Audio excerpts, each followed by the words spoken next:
Oh. Wait, Wow! when they came out? The latest chapter, yeah. I didn't know. He released it online. September 1st, I think, was his thing. Chapter 7, right, Warren? Chapter 7. What was the chapter name called? Anyways, kids, read Infinite the Journey. You can read the complete first volume online for free on Passing, or you can be a great person and buy the whole thing. Pre-orders are accepted now. Go to onehero.com. All links will be in the description, but today... Just to let you know, they are PayPal transactions, so make sure you have a PayPal account before you go ahead and send that email.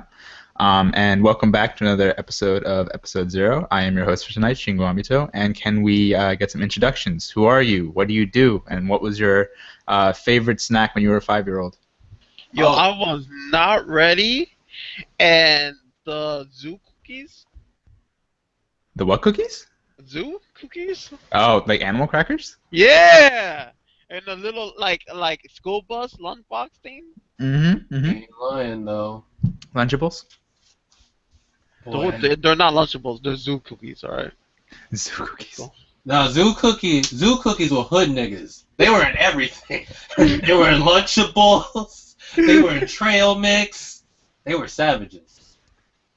But for me, fuck, that's a good one. I like a lot of things. I like wafers, those little like fucking with the strawberry cream between them and the waffle looking thingy.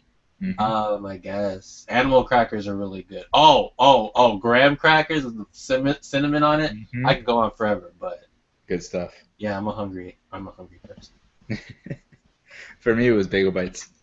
Of course, he says bagel. Bagel bites. Yeah, man. This rich kid. I couldn't even afford bagels. Not bagel bites.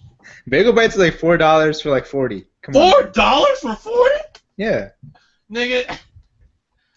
That's too much. They're not that expensive. Comparatively, one bagel is like $3. Yo, maybe in your white stores with your like I don't know, but yeah, like ShopRite. Oh, this is not product placement, people, but ShopRite. They usually give you good deals. Yeah, it is product placement today. Yo, have you guys ate those pizza bites that are on bagels? They're called bagel bites. Wait, that's what they're called? Yeah, that's what they're called. They call them like 6 different things when I grow up. Oh yeah, because fucking off-brand niggas had to rename their shit. Wow, I'm using pretty much. But yeah, when I say bagel bites, I'm talking about the brand Bagel Bites, which is the most well-known pizza on bagel combination. Because they were $4 for 40. Mm-hmm. Yo, it's like nah. My mom is not a good person, yo. She's cheap. It's not a good Christmas. My mom is like, yo, this $20. You can either eat the whole week or... It is not $20. I've been lied to for so long. Pretty much. The resourcefulness and meter management was learned that day. Oh, well. So. Yeah. Oh, topic. Because we need to have one of those at least. So I have one question for you guys. And the question is this. So I was kind of watching Jake Parker. I don't know if you guys know about him. He's the guy who started. I think he's the guy who started Inktober, and he has a pretty cool list of videos talking about a whole range of topics. But that guy. Yeah, that guy. So Jake Parker made quite a few videos, and one of them that I was watching recently while I was doing some inking was pretty much talking about the benefits of 30-day challenges, and I want to know what your thoughts are on 30-day challenges. Like, do you think they're cool things, or like, what's your opinion on them? And let me actually clarify: 30-day challenges are pretty much like, you set some limitations, and then you kind of try to do one image per day that meets that limitation requirement for 30 days. I haven't done a challenge like that, like strictly like that. So Tony, you can go if you. Yo, I tried Inktober, but my own spin to it, and I failed twice. So but yeah, I like it. I think it's pretty cool because it's like a gateway drug. Because I did Inktober, I did the sketch a day for a whole year. and I actually achieved doing that. Hmm. But it was a good like baby step, and it's a good like test your might. If you don't think you could do something, force yourself, and it's just giving you a reason to actually break your limits and actually try to do something. Yeah, I think there's only good things that could happen to you. But I say if you're actually gonna do that, don't just follow the trend. Do something that'll be helpful for you. Cause like when I did Inktober, I was more like digital art. I want to force myself to get better at digital art, digital painting. It's just using the digital medium. And yeah, it's just like pick something to study, pick something that it's painful for you to do, and you want to work at it. And yeah, I don't know. Yeah, kind of like piggyback what you said, Tony. Like, what I notice with 30-day challenges in specific, um, not a lot of people try to go outside of those boundaries and create their own sort of 30-day challenge based on their own needs. They just do it because somebody else has popularized it. So Jake Parker, to take him again, he was working on his ink work. He wanted to create new ideas, and he wanted to kind of force himself out of a funk he had been in. So he created Inktober. That was useful for him, and a lot of people jumped on that bandwagon. But how many people actually need, the inking help? What are they actually seeking? And I think this is what you said, Tony. But like, it amazes me every single time people want to jump on the 30-day challenge train, and they don't want to kind of think for themselves and create things that would actually benefit them in the long run. They just want to say, "Oh, I accomplished this." I don't know. Yeah. And it's not only that. It's like I noticed that for a lot of things. Like I see this for musicians. There's the what was it called? The No 808 challenge. It's like a drum machine that assists you to make more beats. And they were, I think the guy who started was like, oh, no more trap beats. I need more. How about more orchestral type things and everything? And like there's fitness challenges too and everything. And it's just like yeah, which ties us in kind of to peer pressure and everything. Like oh, if they're doing it, I'm going to do it, and I'm going to be part of something bigger than what I am, and I'm going to probably gain something from it. But, yeah, and it goes into what we said, like, ideally, like, for me personally, I'm just, I'm more of a person who's like what Tony says. When it helps me, then I will do it. I remember doing commissions back in the day because I needed to save up money for gas for my car and all that crap. I had to get good on the spot at drawing certain mediums. So I just like knuckled down for a week straight and did stuff like that. And that's usually how I operated for a lot of things other than our fighting games, freaking like running everything. Like if I want to learn a new technique, I buckle down and do it without anyone telling me because I'm like, it's a good challenge for myself and it's a good way to kind of force my mind to go into a direction that could lead to something productive. But I digress. Yeah. And I actually have nothing to add to that. That's pretty much it for me. Yeah, just to reiterate or whatnot, just get something done. That is right. Yeah. But like just do something useful that will help you out, not just because you want to be in the fab. And if you want to be in the fab, that's fine. But like the sketch today, I could literally draw something I'm good at every day. But every day I woke up and I like, okay, what I need to do is learn how to give life to my characters. Make sure they look realistic. Make sure how to make character in a real world. Add some background elements. How to draw backgrounds. And those are the things I force myself to draw every day. Um, of course, I failed a couple of times, and one I mostly failed, but I learned, and I feel confidence enough to actually do my comic book. And like, I took my weakness and I fixed my weakness, to say. And yeah. One thing I have to say about the sketch, the Inktober, there is Mhm. another one that was going around on YouTube that I thought was fantastic, and it's this girl, and I could actually give you the link. You could add it on later, but it's this girl. It was a YouTube challenge of making a drawing video every day, Was and it Juicy Ink? yeah, Juicy Ink, yeah. Yep. And I love the whole her whole journey, her recording every day, editing it and whatnot, and you see her willpower. She was breaking down, and in the end, she got this other second life in her, and I think that was so beautiful and just so like empowering to see someone going through the journey, and it helped me make my own video, and I'm still in the. I want to try that out, but yeah, I don't know. It's just something if you're interested in the 30-day journey, you should try that out. That was or see her video. I thought that was really cool. Yeah, and I guess I should also say that um, one reason why I think 30-day challenges are kind of good and they're also a little bit bad is because if you're not careful, you can develop as many bad habits as good habits during the challenge.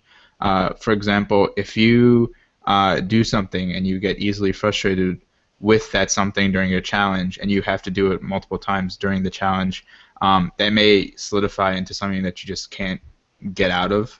And so it's important to diversify the amount of things you can do within your limitations. I think that's why Inktober works so well, because it's not telling you exactly what to draw, it's just telling you you need to use this specific medium, and that doesn't hinder you too much. And I think it's really important to know when you should be sort of trying new things and when you should maybe dial it back a little bit, because I think frustration is a big block during a lot of these things. And I think that's also what they try and solve, these challenges. Definitely.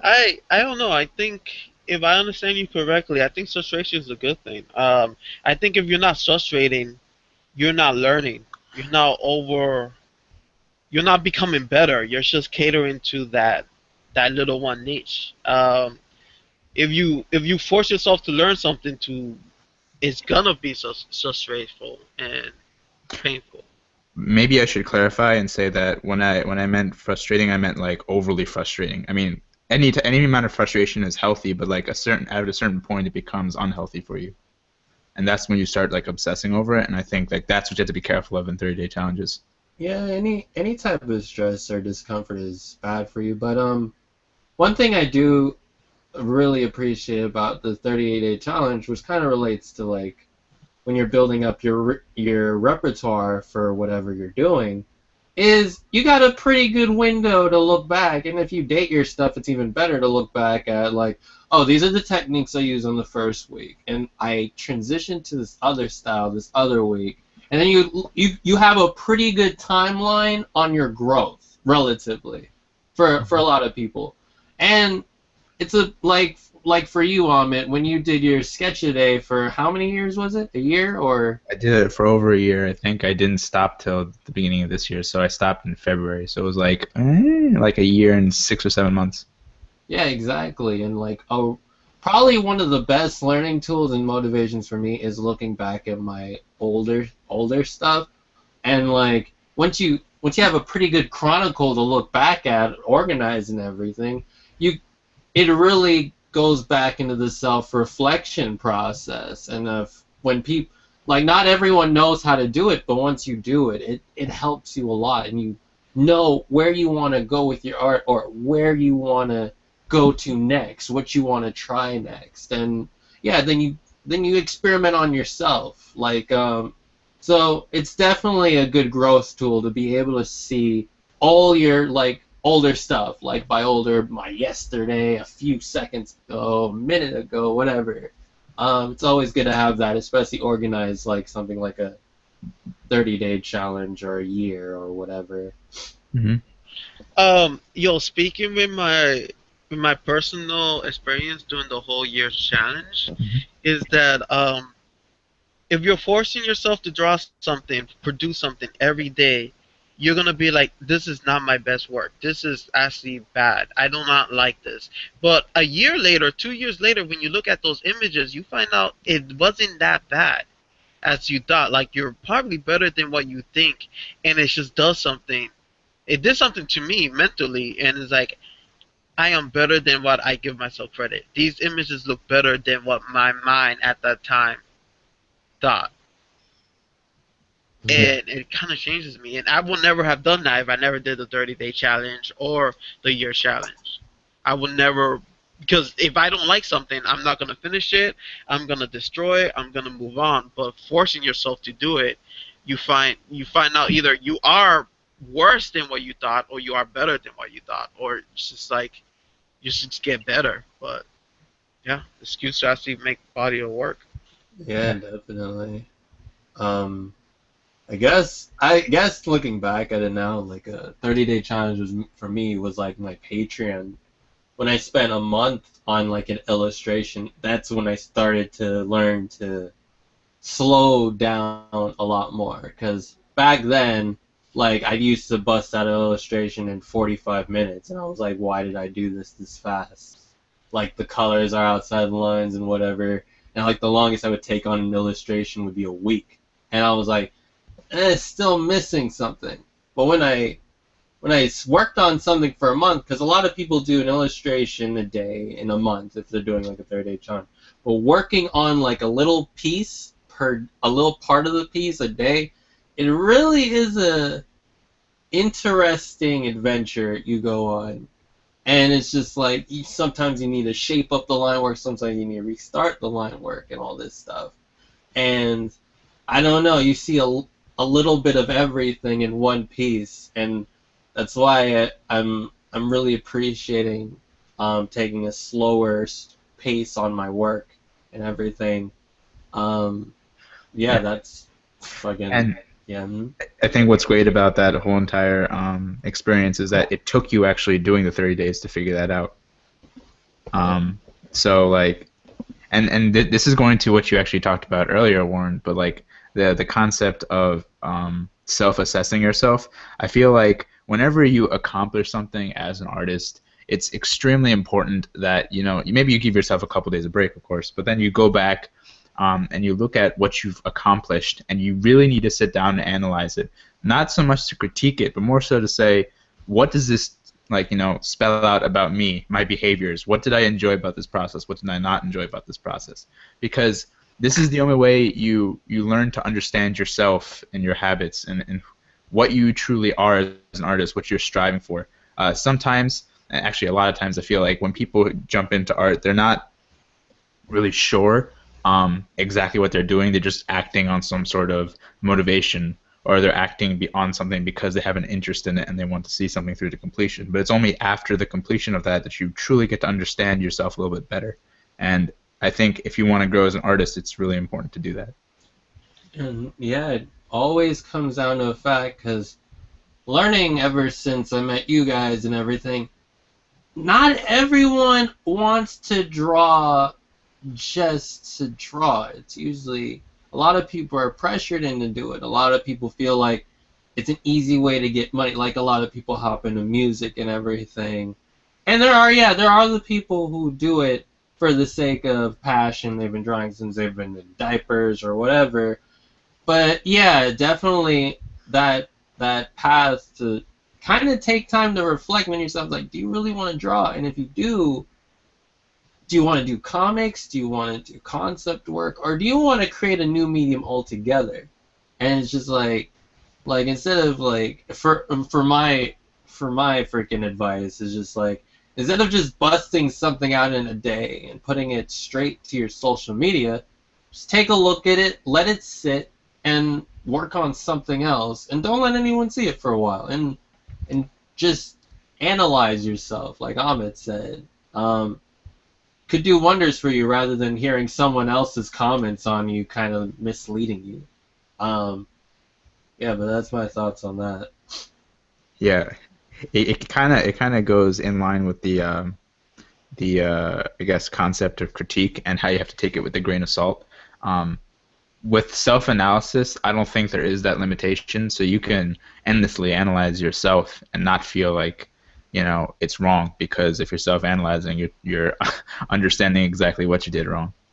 Yeah. I think self-analyzing could be really dangerous, especially for young kids. Like if you don't have the maturity to actually handle yourself correctly, I think it could be really damaging, or really like affect your ego, or making you to like an ugly ass person.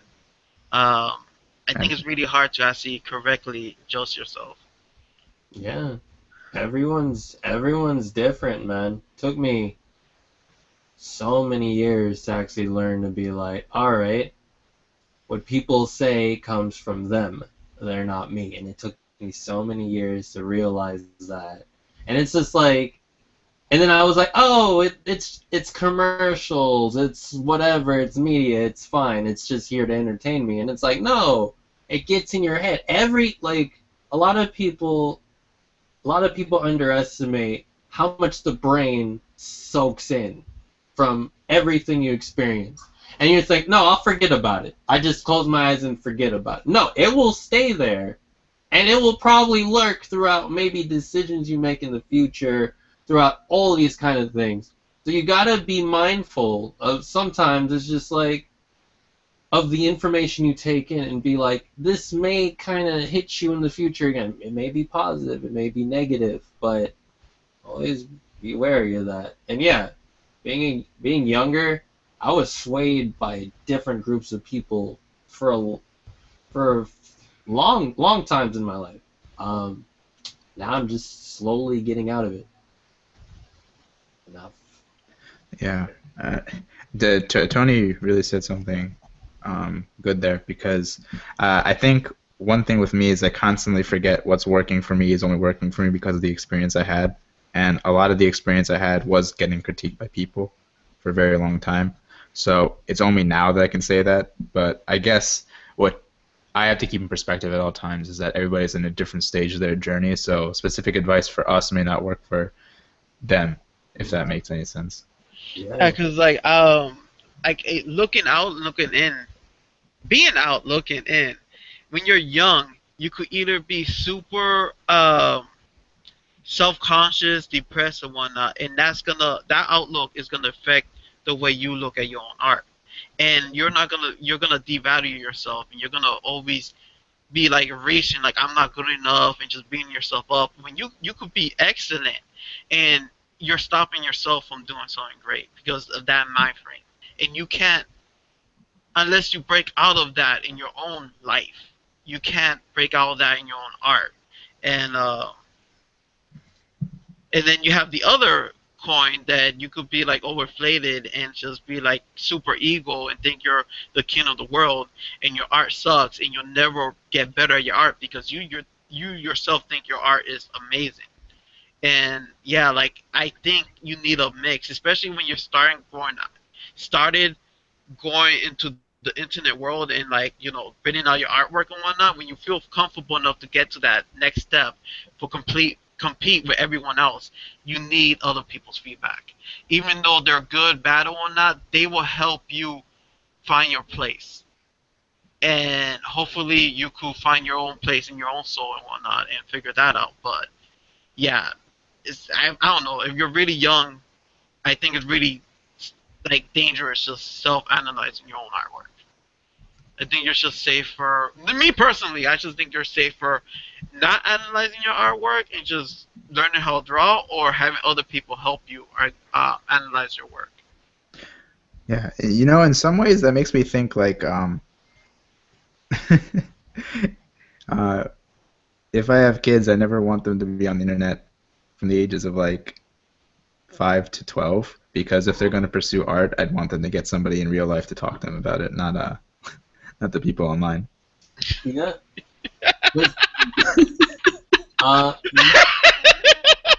Dude, it is nuts, man. Cause growing up, cause a lot of people are saying, "Oh man, the internet has become a horrible place." I'm like, people don't understand. The world has always been a quote-unquote horrible place. The internet just put the internet is a giant loudspeaker. Now you can hear all the bullshit. Before you couldn't. You could be ignorant. Like, I remember when I was younger, the only thing I cared about was the 7 friends I had, or whatever, 5, depending on what neighborhood I was living in at the time. And we played football, we raced down the street, traded Pokemon cards, fucking came home, played Sonic 3. That was it. That was my day. I was like, oh, Dragon Ball Z is on. Okay, that was my day. I didn't hear, oh, Dragon Ball Z sucks or whatever. or all this. I was an only child, so that's probably one thing too. Because like I grew up like always like I made up imaginary friends. I read to myself a lot. I had a lot of time to myself. So like Tony and Ahmed said, it depends on your environment. Some people have maybe 5 siblings in one household or whatever. Some people don't have anybody, and that really affects a lot of people. And yeah, advice is meaningless when it comes to those different variables. But yeah, yeah, it's just like the internet has always been there. People are like, "Oh, cops are so bad now." I'm like, it's always been happening. It's just now that you can see random Susie's fucking phone taking picture of a cop beating up a black kid because the black kid threw a Coke bottle at him. Like, now you can see it. You could have been ignorant before. No, I laugh how they never get the soda can being thrown at them. Like They never do. They just get the beating up. And it's like, yeah, we have the ability to see all of that now. Like, I remember back in the day, all you saw of video games was screenshots. Now, you can see the leaked footage. Screenshots aren't screenshots anymore. You can just go to Twitter, and now fucking like Nintendo is, they're just putting mini snippets of video or little tweets of videos, and there you go. that's what the game looks like. But yeah, it's just like, you can get so much information so quickly, and a lot of people think, "Oh, I'm so smart now because I can read the internet." I'm just like, I don't know, man. Too much information with so little effort can kind of make you lax. Yeah, it can, and it makes you seek. Oh, I don't know if this is a bad thing. Maybe you guys will have a different opinion. There's But no like, such thing as this, bad. Just say it, bro. no. Like, I think with the rise in internet culture, there's been an increase in this thing where people have the mindset that they want to do things the easiest way possible, and so they find the quickest way to make the easiest or to make the most ideal outcome happen with the least amount of effort. And the proliferation of information is a direct result of this desire.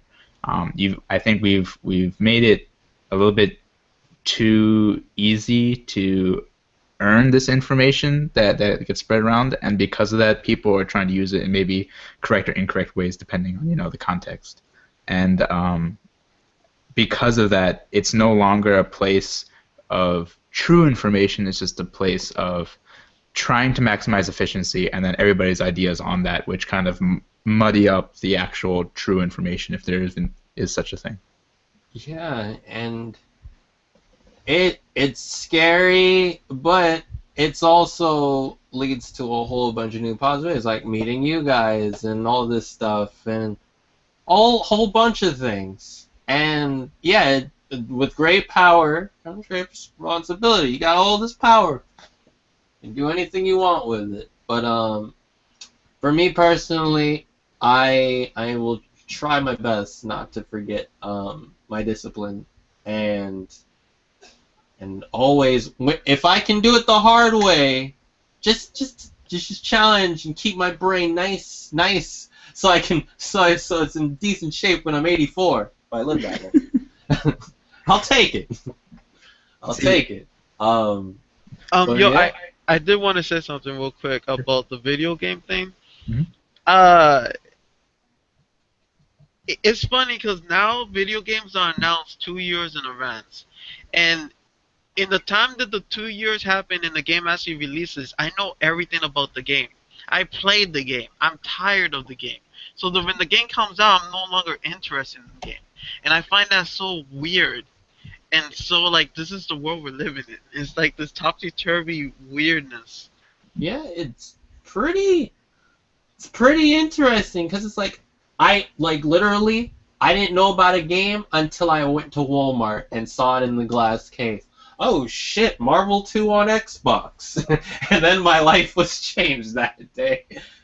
Because it's just like, it's nuts, man. I mean, now you have open betas, closed betas. trailers and just open betas that you Let's plays, freaking spoilers, analysis videos. You got it all. And the game ain't even out yet.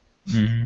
Yo, the game is not even out, and someone's already like the professional guy is already giving it 1 star. Be like, it's garbage. It's not worth your time. I'm like, I haven't even. Like, and yeah, freaking reviews doing a lot of stuff too, man. Like, R.I.P. Mighty Number 9. I don't know if anyone played it yet due to peer pressure and reviews, but Jeez. it's this is the world we live in. I can't say it's good or bad. I miss when things were new until I actually beat the game. Like, fuck, man. Kingdom Hearts 2, man. All I got was Japanese screenshots, a trailer, and then the game was out. I wasn't ready. It was so good. It was so good. I think that's the price of human progress. You end up alienating a certain group of people to appease the next group of people. Yeah, because kids growing up now, they don't know anything about it. They don't know anything about this. 90s kids know that. Oh, world without phones, cell phones, nigga, home lines, landlines. No. I was born given an iPhone 5. And now I play Angry Birds and I'm 2 years old. And I have a Twitter. I thought the iPhone was the part they cut off of you after you came out of the womb. Well, I should use that for good stuff. Yo, I was having this conversation and it's driving me insane. I could have swear at year 2002 I was using YouTube at school, and apparently YouTube came out like 2005. Hmm. That's it. That's the end of my conversation. Yeah, I kind of felt like that too. It might have been in the beta stages in 2002. I hope so, because I just remember seeing DMX Dragon Ball videos on YouTube in school, and I'm like, those memories can't be manufactured. I'm not that crazy. That or you weren't as young as you thought you were when you actually. I was in school. I remember. I lost my virginity. Man, before YouTube, where videos were on a random website, and then Real Player popped up when you clicked on it. And you gotta wait for the buffer! And then you can watch your 10-second video! Yeah.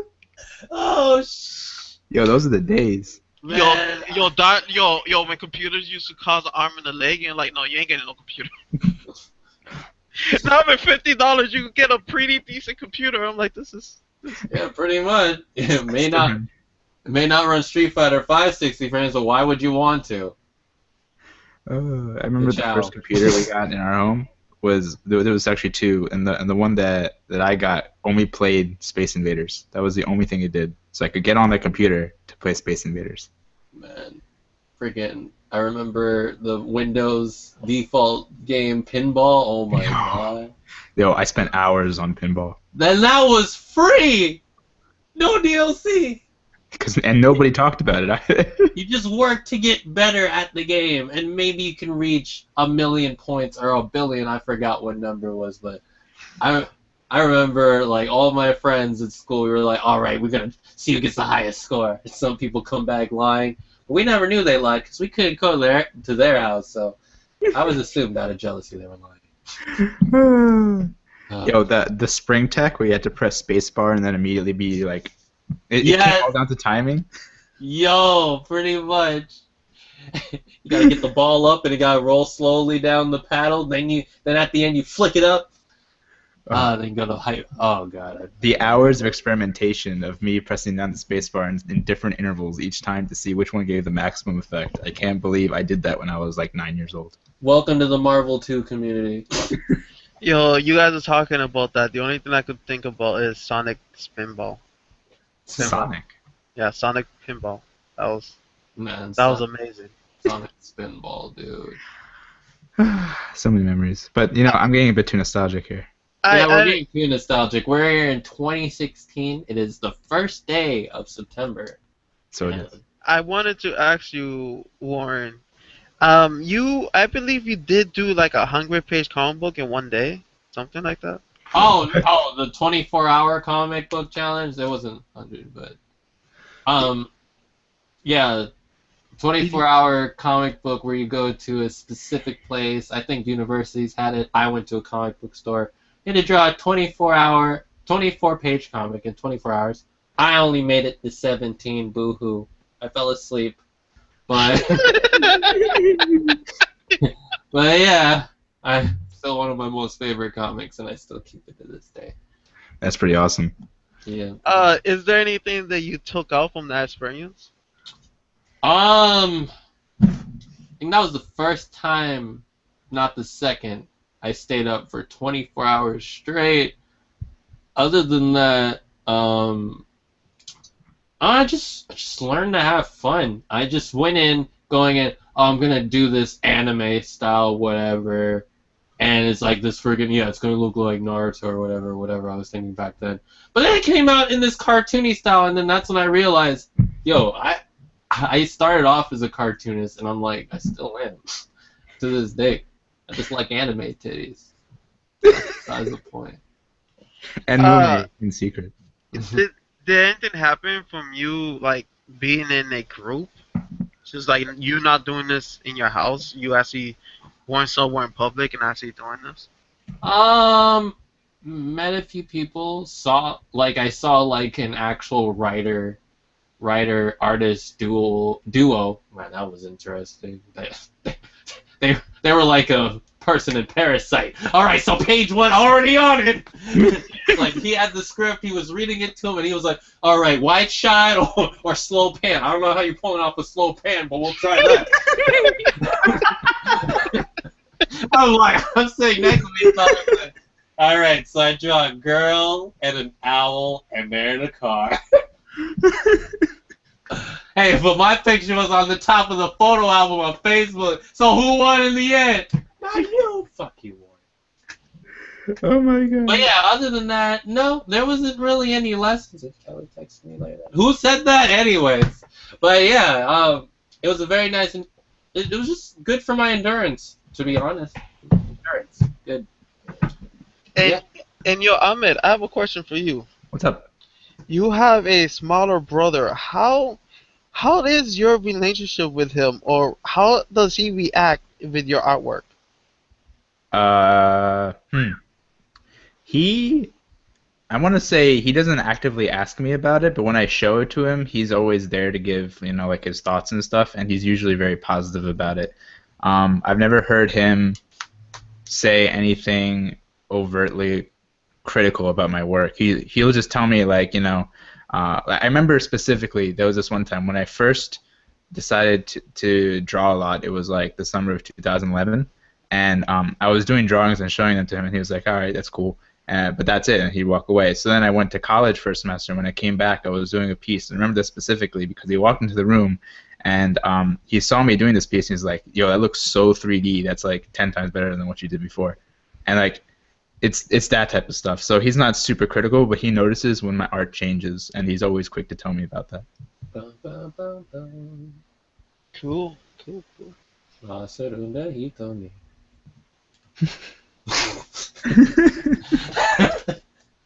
It also helps that he's into anime though, so like he kind of gets my aesthetic. The true aesthetic. Rest in peace, John. Ahmed again. You have really good like language skills and whatnot. Why comics or why images versus words? Because you're a pretty good wordsmith. I've been trying to answer that question for a very long time. I'm not sure if I have a super straightforward answer, but I think part of the reason why was because I knew I wasn't good at art, and I'm the type of person that when I see a challenge before me, I really want to tackle it and prove, not to anyone else, but more so to myself, that I was capable of doing it. Beyond that, I think after I started gaining some skill in art, I think just had an extreme surge of wanting to see stuff in my head, like drawn out visually versus in words, because I don't know. I've been imagining things since I was a kid, and at first, like, I was focused on writing novels and stories instead of actually drawing them. But at some point, that no longer was enough for me, and I needed to have some sort of visualization to go with it. And I'm trying to figure out exactly when that was. But case in point, like I think it's really because I no longer feel satisfied with just words. What about you, man? I mean, Warren. Because I could literally say the same thing with you, man. Well, similarly, I always wanted to do storybooks when I was younger. Then, then I don't know, the way how flexible comic books are, you can combine both.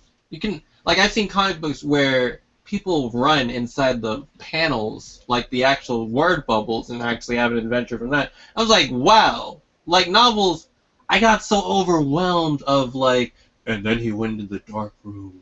The owls were looming over on over the precipice. I'm like, I felt like I need to explain everything in a novel. Why can't I just draw it out in my own way and make it as abstract and worn and cartoony and all the titties in the world all over the place, and kind of translate what I'm thinking as I see it on the comic book page. So trying to emulate that. And going through my phase of like, oh no, but it's gotta look like the Mongokus and shit. And then finally getting out of that and being like, no, we are taking the shit stain route. We are doing exactly how I see it. Not freaking, oh, but Toriyama does this, Yusuke does that. No. This is how I'm gonna do it. So yeah, why not just do both? See, honestly, that's kind of the conclusion I went with that. So I'm like, I can put all the words and fancy poetry, but I can draw with that and have the characters move with it and dance with it. But yeah. I haven't seen you do any written works. Yeah, because I don't do. But yeah. I guess I find it pretty interesting your size of the story, because I think if I need to be honest with myself, like I want to make like a shonen book style comic book, for the fact that like I remember my mom reading stories to me. I remember my sister reading stories to me. I remember a girl being affectionate to me because of books, like children's book, and coming over my house. And I remember liking a girl and copying images from a storybook. I remember breaking storybooks and making like Power Rangers weapons. And I don't know, it's just that connection is embedded with me, and I just want to make a children's book with images and stuff like that. So yeah. Definitely. Like, I'm so tired of fooling myself to be like, no, it's gotta be like this epic, this tragedy, this Code Geass type, Brotherhood type bullshit. I was like, no, it's been done before. Main character may die in the end. Love was freaking unrequited, whatever, not returned, what have you. I'm tired of that, alright? I'm sure Death Star can have that. But that's besides the point. Alright? Just, like, I don't want to shackle myself to something just because people revere it as good. I want to make my own path. And it's just like, a lot of people don't realize all the greats. I'm like, everyone's like, oh yeah, Toriyama's great. How many people read Dr. Slump and Kawaii? How many people did? And I'm like, I look at Dr. Slump and I'm reading it. I like it better than Dragon Ball's manga because it's more up my alley, because it's more of that children's book type of thing. Like, a whole chapter was about her going to school while he buys the robot girl he made. He buys her panties, and he's trying to disguise that at the store. And I'm like, man. And freaking Hiroyuki Imaishi, before he joined Gainax and whatever, did anyone read his comic Wanted? Like, shit. Because that shit. I didn't even know he had a comic. If Wow. you guys thought fucking Deadlies was, he started off fucking in that one. Oh wow. Like, and it's just a matter of, like, and even Yusuke, like, people start to care about him because One Punch, Eye Shield, whatever. But it says, like, he had stuff before that. And it's just like, when people are afraid to do things because, like like they were told they're bad at it or whatever. It's like, look at these people. No one noticed who they were until maybe a meme was made out of their work. It was localized in America, and there's a whole bunch of things. So sorry to beat up what we said in the previous podcast, but shit, don't be afraid to follow the path you want to do, kids, because boy, your first work won't be fucking. I think though, like to kind of talk about that point, I don't think people know what they want to do either. And this also is, it's like people don't know what they want, but they also don't know what they want to do unless they're actually out there doing it. So it's very much a trial and error thing. So you could start and say, I want to do comics, but then realize, like, once you start making a comic, it's not for you, and walk away. As a matter of fact, that happened in the latest issue of Saturday AM. The guy, Miles O'Brien, who was doing Katrina, he said that he didn't want to do comics anymore. He wanted to do something art related, but he was no longer interested in comics, and that's why he left. And you know, that kind of made a lot of sense, because this is a journey. The entire thing is a journey. You don't walk in and then come out the same way you were before. You're going to discover things about yourself that are going to make you change directions, and you know, even staying on the same path isn't ever guaranteed. So I think if you really want to stick to your vision, you also have to be constantly asking yourself, what do I really want now that I've come this far, now that I've gotten this far in a project, now that I've gotten this far into doing something, is it still something I want to do? And if it is, you continue, of course. If it isn't, then you need to make some hard decisions. Yeah, because really quick, it's just like a lot of people look at not Shonen Jump and everything, and like with Bleach, and not rest in peace Bleach, but fuck that nigga though, and freaking Naruto. It's just like they look at it as like these guys stay consistent week to week, working on the same goddamn story for over 15 to upwards years. And don't let me start on Hajime no Ippo. And people are like, all right, I'm gonna try that path too. I'm gonna get a weekly serialization. I may have assistance when I'm good enough. Full color. Make a website. Merchandise. Video games. And it's just like, you don't know what they did to get to that point. And like with Kubo, I don't know how true this is, but he's like, what are your good memories at Shonen Jump? I don't have any. I'm like, oh shit. I'm pretty sure he actually did say that in an interview. But oh, by the way, just real quick, Warren, that video was taken down apparently. What's wrong with Bleach? Yeah. Wow. I don't know why, but it was too real. It was way too real. Shonen Jump took that shit down. And I feel so bad because I missed my chance to see it. That is a shame. It'll be on Daily Motion. That's where all the YouTube videos are sent when they're deleted. Pretty much. I mean, that's Digibro, or even though Warren hates him. Fuck Digibro, but it's okay. I'll learn to love him eventually because I love Mume too. Fuck Mume. But yeah, it's just really funny because yeah, like you said, Amit, everyone's on their own path. You never know what's gonna happen. Like the voice of Domon is a fucking dentist now. He's like, shit. I'm out. That is so cool and so hilarious. Why? Fuck, man. And it's just nuts, dude. Like all these different paths that people take. Like Usain Bolt wanted to play cricket, but something led to another, and they said, "You're fast, do track." Oh, all right, I guess. And look at him now. And no one even mentioned the Olympics before Beijing. We got blown out. He was like 4th, 5th place. No one talks about that. They talk about Beijing. And it's hilarious. They notice you when you do that thing. They don't like. They were like, a lot of people are under the assumption, oh, he was born great. And it's like, okay. Like everyone sees those memes of like, you know, Michael Jordan was rejected off his high school basketball team. Oprah Winfrey was told she was never going to be good for television. It's like, yeah, shit like that happens. And Albert Einstein failed Algebra 2 twice. Yeah. No, that was one? Yeah.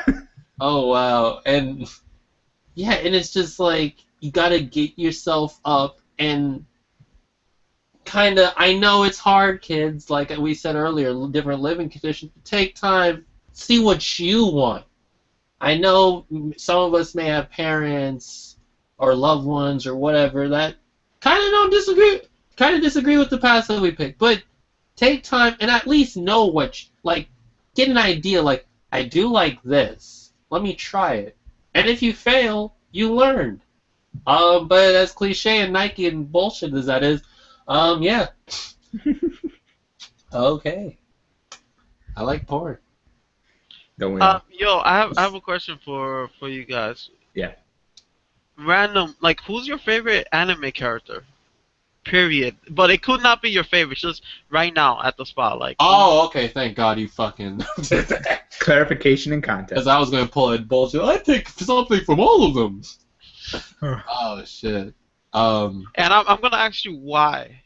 But I nothing serious. It's just a fun conversation to have. Like, what is tickling you right now?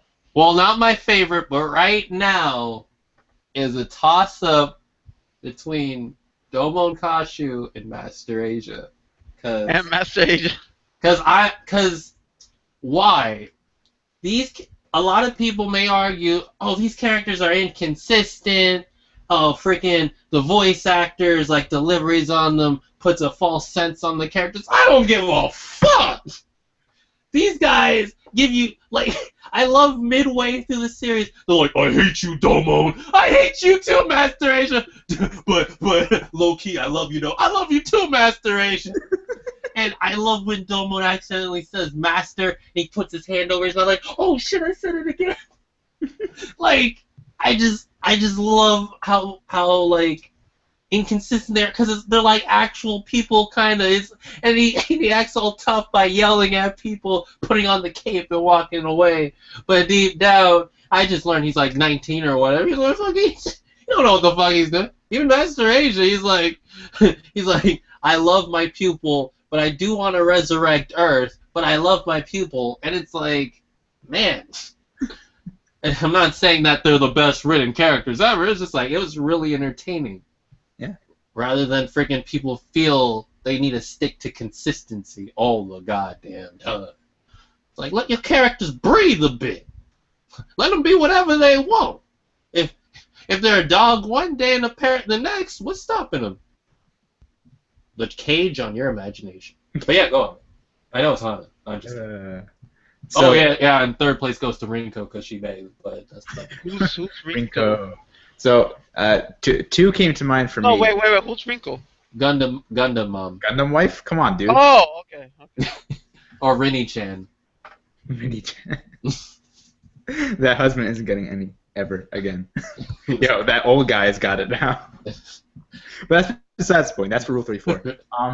So, for me, like, immediately two characters came to mind. I think the first one was because it was most recent in memory, but Meijin Kawaguchi from Gundam Build Fighters, a.k.a. We've dubbed him NCO for now. Yeah.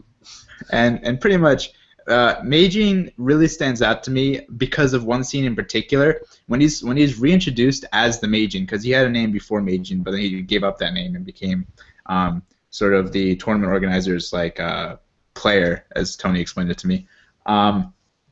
When he's first introduced and then he goes back, the main characters meet up with him and they're like, are you actually this person from our past? And he completely denies it, and like, he's wearing glasses to hide his eyes, which is somewhat of a normal anime cliche, but he immediately takes them off, turns around and is like, no, I am not that person from before. And then he puts his glasses back on and kind of like, there's a scene change. But what's funny about that is that the main characters completely saw through it, and yet he still denied it to the very end. And I'm like, that type of outrageous behavior where like, where no one else would believe you but you, that type of thing is just so awesome to me, because it's just like, it doesn't matter how foolish he was or felt or how other people thought he was in that moment, he did it anyway because he had a strong belief in what he was doing. And I don't know, that just spoke to me on a lot of levels. And I think the other character that really strongly comes to mind is from a series called Koe no Katachi, or Silent Voice.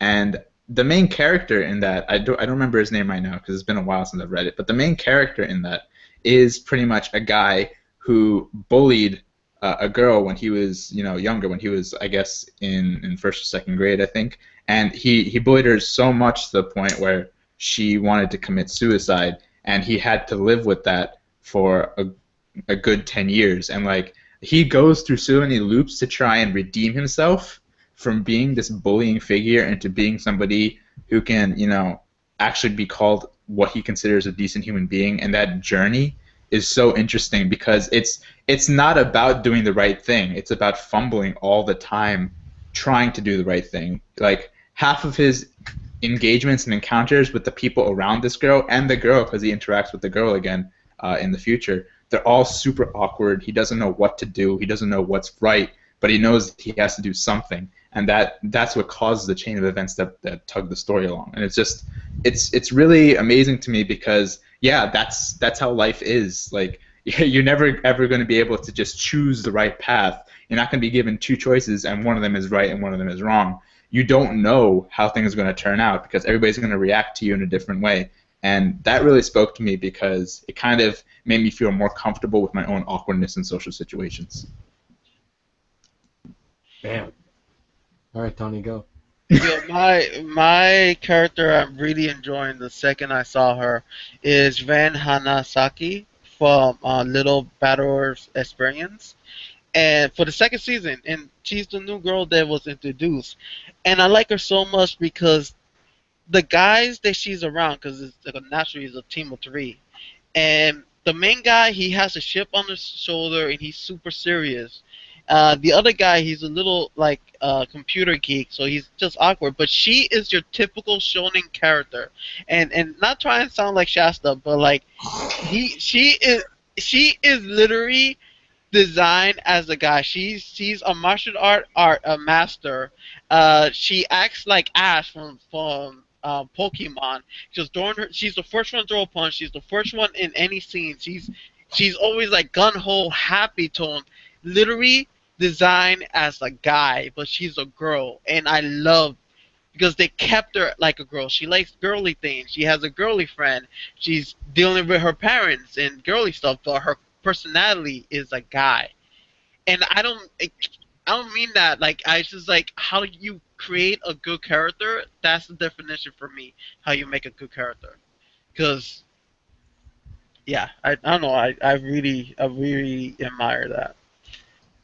The second character I'll have to say Koro Sensei from Assassination Classroom. Yeah. And I know he's overpowered and whatnot, but I love the point that deep down he is this caring person. Even when he was assassin killing people, he was caring. And when he's teaching these students, he's literally like teaching them, look, you do not be ashamed of yourself. Pick up, your own personal talents and make it grow, flourish it. But at the same time, you see he's really quirky. He's really like stupid and like a horny person and whatnot. But he doesn't hide his true self to those students. He shows by example, and that's something I don't see a lot. That being yourself and using what you have could be successful. And yeah, I like that. That's pretty much it. Yeah, son. So pretty in-depth character analysis for the last couple minutes, but it's almost the end of the hour. We got 2 minutes left, so how about we wrap things up? Thank you guys for listening. Since we didn't actually have Warren and Tony introduce themselves, let's have you guys close out by telling us who you are, what you're working on right now, and where we can find you on the internet, and then also any other last plugs you want to give for anybody that we know. Okay. I have a question for you guys. Can you tell me in the bottom, will you be interested for me to make like 5 minutes videos weekly explaining my little short journey and problems when I'm making my comic book? And depending on your response or any like interest, it may happen. And it'll be like 5 minutes of just me drawing and me explaining these tiny little detailed problems that people don't focus on or don't bring it out. And yeah, you can't find me nowhere except here. And yeah, Warren. All right, guys. Yeah, really quick. All links will be below for our Facebook page, for Barrage, find us on Barrage, hashtag Barrage Crew on Instagram, Facebook, soon to be Tumblr, and find us on YouTube at our Barrage Crew YouTube channel to find playlists on other podcasts. Look out for Infinite the Journey by our friend who is a writer, Jerry Wright. Also under SKYRUNNER Creative, was it? And yeah, his volume 1, like we said earlier, is going to come to print soon. Pre-orders are available. Just email them, and information will be on his website, which will be in the links below.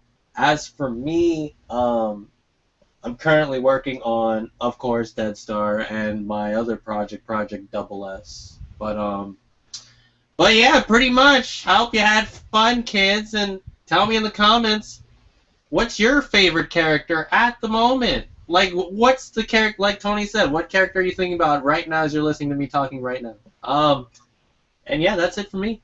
Hey, I have a question for you guys. Wouldn't it be cool when Infinite drops, we have like a reading and we just read the first chapter in a hangout, like in a podcast? We could do that. Yeah, we could do that. But no promises, because empty promises aren't cool. Yeah. And yo, UC's link will not be in the bottom because empty promises. Well, you better send it. Or not, don't matter to me. Anyways, kids. And last but not least, I am Shingo Mito, the supposed host for tonight, but we'll leave it at that. Right now I'm working on a one-shot called X, and hopefully it'll be done in time for Barrage 3. And with that, we will close for tonight. Thank you all for watching. Yo, freaking Nate. Freaking Nate. Let's hold that thought until after I close out. Anyway, peace. Remember, touch the Gundam Mom titties.